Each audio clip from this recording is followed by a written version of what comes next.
Pessoal, paz do Senhor, tudo bem? Tudo tranquilo? Eu espero que sim, que você, a sua casa estejam bem, estejam em paz. E nós estamos de volta aqui para falar sobre um dos temas fantásticos da fé cristã, que são as missões. Está no coração, a gente sabe, né? A frase, o louvor está no coração de Deus. E está, a Bíblia mostra isso, a Bíblia demonstra isso. Mas está no nosso coração? É algo que realmente nos move? É algo que toca nossas orações? É algo que toca as nossas ofertas? É algo que nós somos lembrados, motivados a continuar? Qual a verdadeira motivação de estarmos aqui na vida cristã? É se reunir uma vez, duas vezes, três vezes na semana, pensando no contexto dos Estados Unidos, no contexto brasileiro nos Estados Unidos? Qual que é o nosso desafio? Nós vimos nas lições passadas a missão da igreja e a missão para com Deus. E hoje a missão da igreja para consigo mesma e a missão da igreja para com o mundo. No primeiro momento, é importante a gente salientar que há uma missão. Há uma missão. Foi dada uma missão.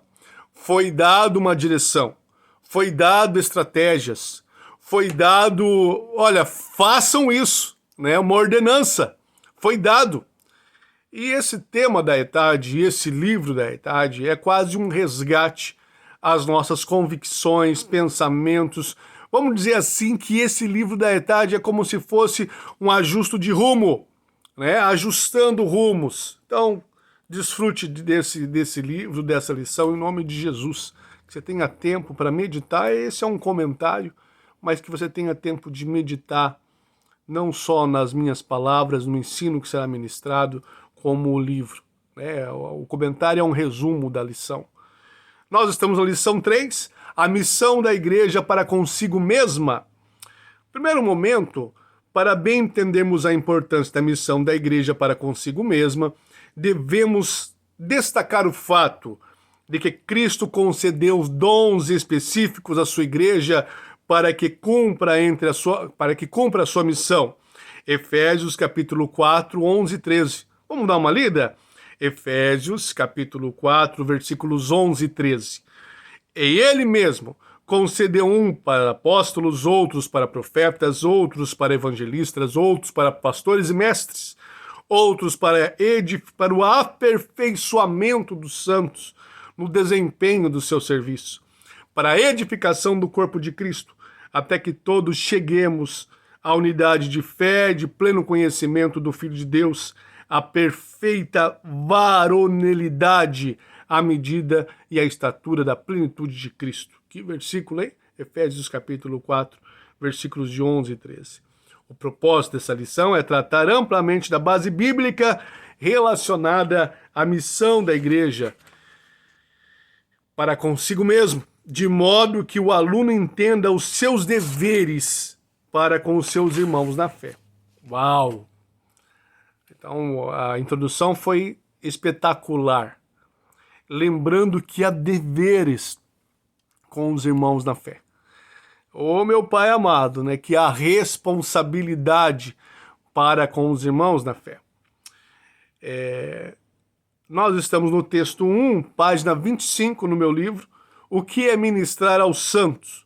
Um modo de declarar a missão da igreja para consigo mesmo, segundo o conteúdo de Efésios 4:12, é a expressão querendo aperfeiçoar. Vem a pergunta natural. Quem são esses santos mencionados? O texto diz querendo aperfeiçoamento dos santos. Quem é esses santos? Eu e você.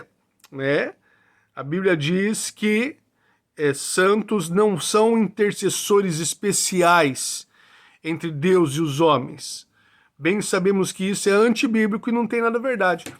A Igreja Católica, ela separou essa questão de santo como se fossem pessoas diferentes, como se fossem pessoas sobrenaturais, intercessores entre Deus e os homens.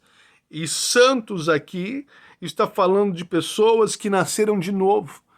Houve um novo nascimento, houve o sangue de Jesus nos purifica de pecados, dos pecados, e é conferido a nós a palavra santo no sentido de separação. Separação para a obra, separação para um serviço, separação para o reino de Deus, para o aperfeiçoamento dos santos. Então, nós somos indivíduos, membros de Cristo, santos, separados do mal. Você é separado do mal? Nós somos separados do mal para esse serviço? Quantas pessoas que não vão ministrar numa igreja e não se separam, não se preparam? O que é ministério? Ministério aqui é o enfoque do serviço cristão na igreja. Ministrar na igreja primitiva é a administração dos mais variados dons. Todos nós temos dons e um chamado específico. Todos nós, todos os cristãos, né? Como ministrar no capítulo 3 de João, porque eu vos dei exemplo para que, como eu vos fiz, vos faça também. João 13,15, o Senhor Jesus nos deu exemplo, né, de estar ministrando, como ministrar, e nós buscamos a sua imagem, nós buscamos o seu modelo. A necessidade dos santos, se quisermos servir aos santos, devemos conhecer as suas necessidades. Isso é muito interessante, porque não é o que eu quero ou o que eu penso. Hoje está muito em voga isso, as pessoas fazem o que dão na telha dela, na cabeça dela. As pessoas estão muito, vamos dizer assim,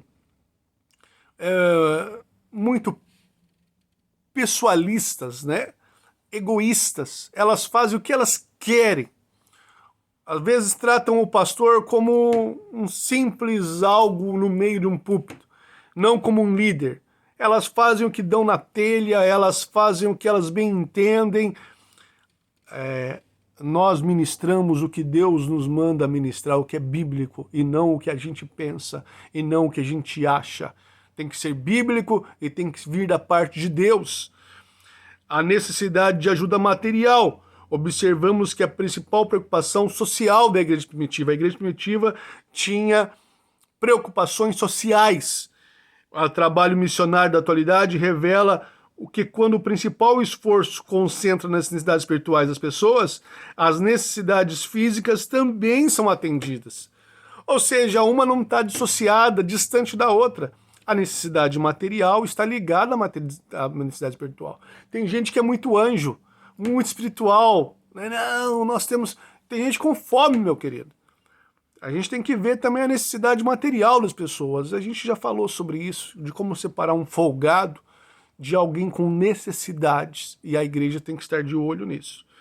A necessidade espiritual, a necessidade primordial dos santos foi declarada em nossa introdução, até que todos cheguemos à unidade de fé perfeita, no pleno conhecimento do Filho de Deus. Paulo viu pelo Espírito a obra de aperfeiçoamento dos santos operada por Cristo em suas vidas através do tempo. Cristo amou a igreja e a si mesmo se entregou por ela para que a santificasse, para apresentar a si mesmo igreja gloriosa, sem mácula, nem ruga, nem coisa semelhante. Efésios 5:25. Ou seja, há uma ministração espiritual. Aquele louvor que você ministra, ele é espiritual. Aquela palavra que você dá, ela é espiritual. Aquela visita, aquela palavra de ânimo. Então, tem como e deve andar junto a ministração, direção espiritual com a física, com as necessidades do dia a dia, com as necessidades sociais. Nós moramos aqui, nós moramos nessa terra, nós nos alimentamos de pão. Então, como andar as duas coisas juntas? E, fechando o texto 2, a necessidade de transformação. A meta do cristão é elevada. Como os crentes podem chegar à conformidade da imagem de Cristo? A resposta é transformação. Não vos conformeis com este século, mas transformai-vos pela renovação através da transformação, para que experimenteis qual seja a boa, agradável vontade perfeita de Deus. Romanos 12:2. Transformação, né? Somos transformados de glória em glória na imagem, como pelo Espírito do Senhor. 2 Coríntios 3:18. Então a meta nossa é transformação. Me pasmo. Pessoas que são avós, pessoas já com uma bagagem enorme de caminhada de experiência e aí não houve transformação. Está na igreja há 1500 anos e ela continua não perdoando, continua sendo rancoroso, continua tendo atitudes de criança. Uma igreja, um cristão precisa, ele necessita saborear a transformação. Ele precisa. Você não é perfeito, não aconteceu uma mágica na sua vida, você tem erros ainda, mas nós necessitamos e nós ministramos e nós esperamos caminhar em transformação. Em nome de Jesus, uma igreja, um cristão necessita viver, experimentar a transformação. Uma das principais maneiras do Espírito Santo realizar essa transformação no crente é através do seu poder mediante aos dons de Cristo em operação à igreja. Somos nós o corpo de Cristo e nós também participamos da transformação no corpo de Cristo. Olha que responsabilidade, hein, meu querido? Aleluia! No Textos 3, o componente do ministério ou serviço cristão. A necessidade mais urgente é um progresso espiritual contínuo em direção ao padrão perfeito de Deus, que é a estatura e plenitude. O nosso alvo é a estatura e plenitude de Jesus. O nosso alvo é esse. Esta meta de maturidade cristã é alcançada pela ministração da obra de Jesus Cristo, da palavra de Deus, das coisas do Espírito e das ordenanças bíblicas. As obras de Jesus são 3 aspectos que devemos ter em mente a nos aplicarmos na obra de Jesus, atendendo às necessidades espirituais. E quanto no passado, Cristo nos perdoou. No presente, vivemos para Ele. E quanto ao futuro, Ele é a nossa vida e garantia de esperança. Olha que interessante que a lição traz aqui, né? No passado, Ele nos perdoou. A obra redentora é consumada e completa. Um filho de Deus se arrepende dos seus pecados e confessa de ti, ele os abandona completamente, é perdoado. Não há razão para um crente sincero arrependido diante de Deus continuar a se sentir culpado. Nós fomos perdoados. Primeiro motivo dessa missão, nós fomos perdoados dos nossos pecados. Nossos pecados nos impediriam de entrar no céu, de gozar a vida com Deus para o resto da eternidade, para todo sempre. E nós somos perdoados. Isso deve nos motivar. Nosso passado foi resgatado, foi perdoado, foi curado. Quanto ao presente, devemos anunciar a Cristo. Isso deve nos motivar. É interessante que nesse momento de pandemia, há de se ter todo o cuidado, há de se ter usar máscara, álcool em gel, todo o cuidado necessário de uma pandemia. Nós não vivemos algo normal. Nós não vivemos um momento normal na história da humanidade. Mas as pessoas escolhem a igreja para não ir. Elas vão trabalhar, elas vão no mercado, elas pegam um monte de coisa, só que elas escolhem a igreja para não ir. Não, a igreja infecciona. Na igreja tem o vírus. Na praia, no Uber, nada mais tem vírus. A igreja tem o vírus. E não é a palavra de alguém irresponsável aqui, né? Tem que se cuidar, sim, mas ela escolhe a igreja para não ir. Aí você continua o resto, né? E quanto ao futuro, devemos apresentar Jesus como a viva esperança do crente. Há uma missão linda em nossos nós. É uma honra fazer parte dessa missão. Se sinta honrado de ter esse chamado. A palavra de Deus, então, em primeiro lugar, a obra de Jesus Cristo no passado, no presente e no futuro. Em segundo, a palavra de Deus. É dever da igreja ministrar continuamente a palavra de Deus, no poder do Espírito. Nossa eficácia no ministério será proporcional quanto tempo passarmos estudando a palavra de Deus. Uau! Tempo para a palavra de Deus. Que privilégio temos de ministrar a eterna palavra de Deus. A Bíblia nos desperta a não perdermos a oportunidade desse ministério. Colossenses 4, versículo 3. Convencendo, exortando, corrigindo os crentes. As coisas do Espírito devemos ensinar sobre o Espírito Santo. Ele é o divino arquiteto que opera, dirige e supervisiona. É o Espírito Santo que convence o homem do pecado, da morte, do juízo. Não tem jeito. Por isso que nós não podemos extinguir o Espírito.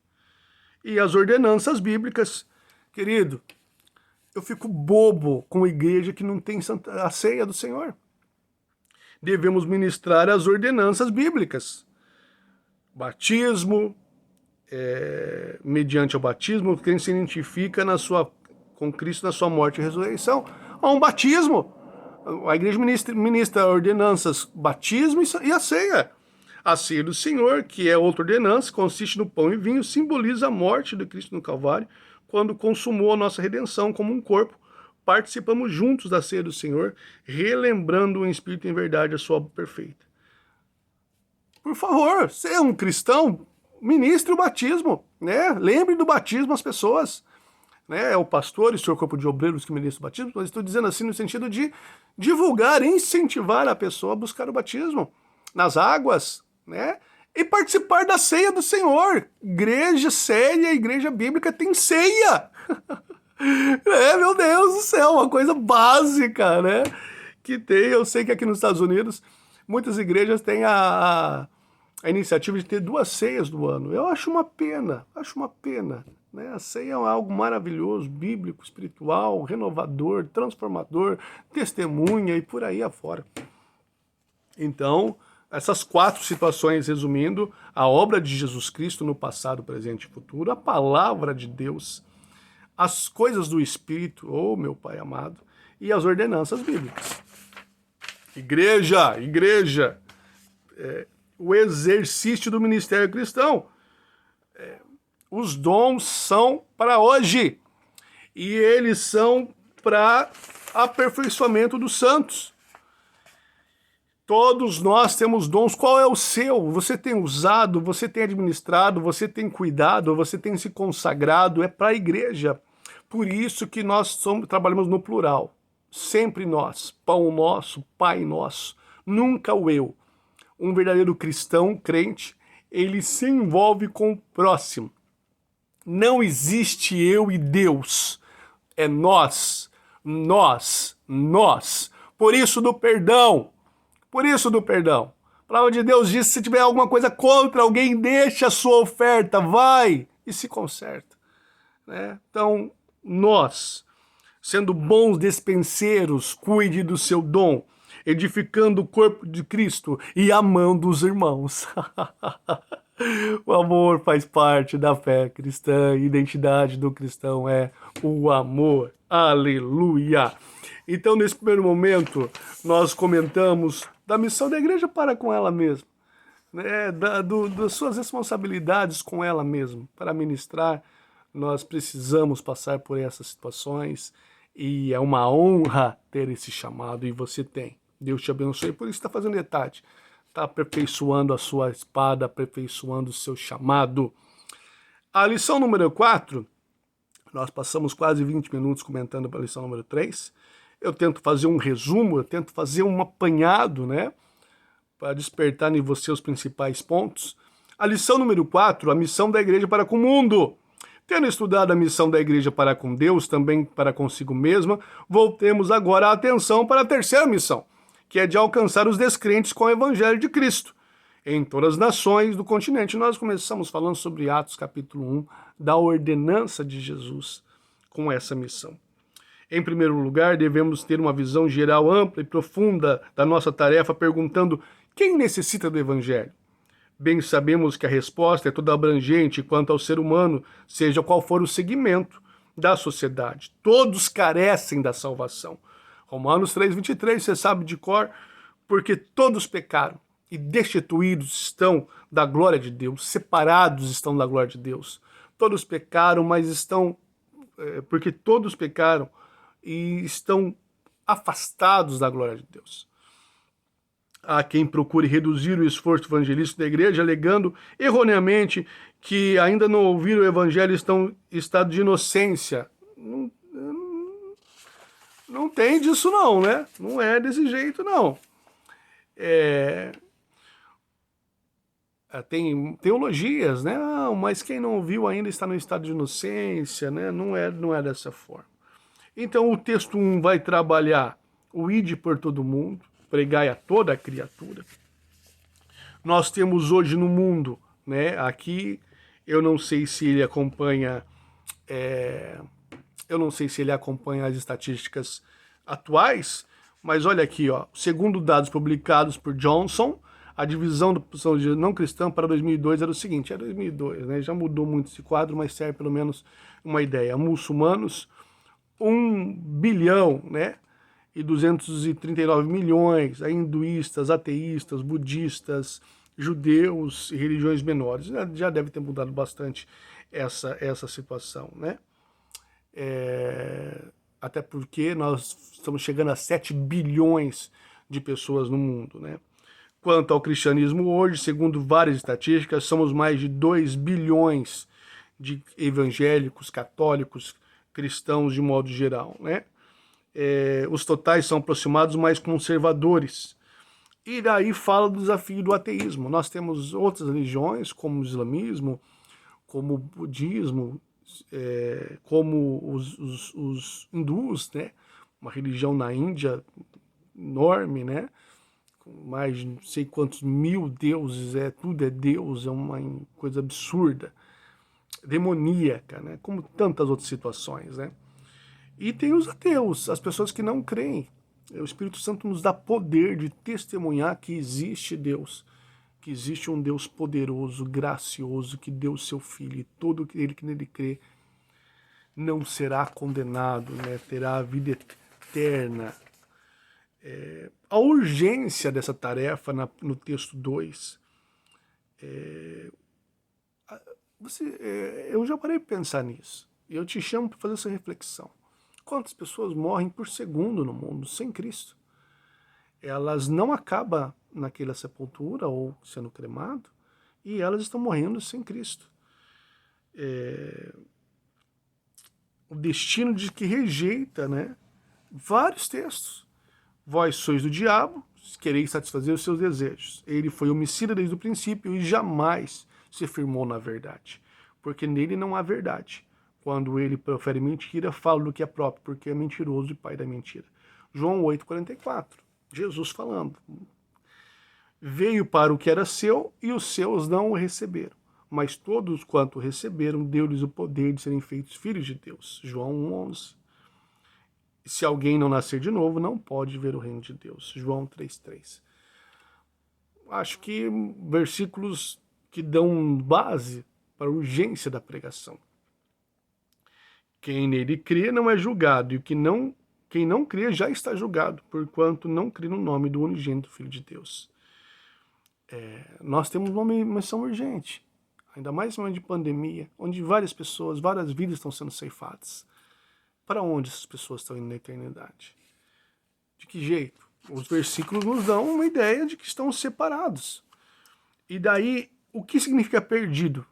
A Bíblia diz, perecerá. João ensina que o pecador, João 3,16 ensina que o pecador perecerá sem Jesus. Tormento eterno, separado de Deus, apartai-vos de mim, malditos para o fogo, preparado para o diabo e seus anjos. Mateus 25:41. A segunda morte, a primeira morte é física, a segunda morte é eterna. Sem Jesus como mediador, sem Jesus como aquele que perdoa pecados, sem o sangue de Cristo, a sequência é inferno. Hoje em dia o inferno caiu em desuso. Eu não estou falando da mitologia, de chifre, toda aquela coisa, eu estou falando da Bíblia. Bíblia mesmo, Bíblia, palavra de Deus. Se a gente tivesse essa noção de urgência, eu acho que nós pregaríamos mais. As igrejas estariam mais cheias. Não só de pessoas, mas também de atos, de corações prostrados, de razão de se reunir. A condição espiritual daqueles que não ouviram a mensagem do Evangelho. Não há um segundo plano para a salvação.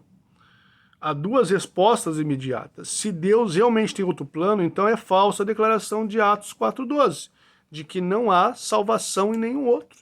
Atos 4,12, o versículo é claro, não há salvação em nenhum outro. Tem gente que tenta dar uma arrumada, né? Gente, o pecado é tão sério, que Deus deu seu filho. Né? É tão sério a segunda morte, tão séria, que Deus deu o Perdão, que Deus deu o seu único filho. Se não fosse sério assim, né, há uma necessidade. Romanos 10, 14. Como, porém, invocarão aquele que não creram? E como crerão se não ouviram? Como ouvirão se não há quem pregue? E como pregarão se não forem enviados? Marcos 16, 15. Então, nós temos uma tamanha mensagem nas mãos e responsabilidade. Ezequiel 3,17. Filho do homem, eu te dei por atalaia sobre a casa de Israel. Da minha boca ouvirás a minha palavra e avisarás da minha parte.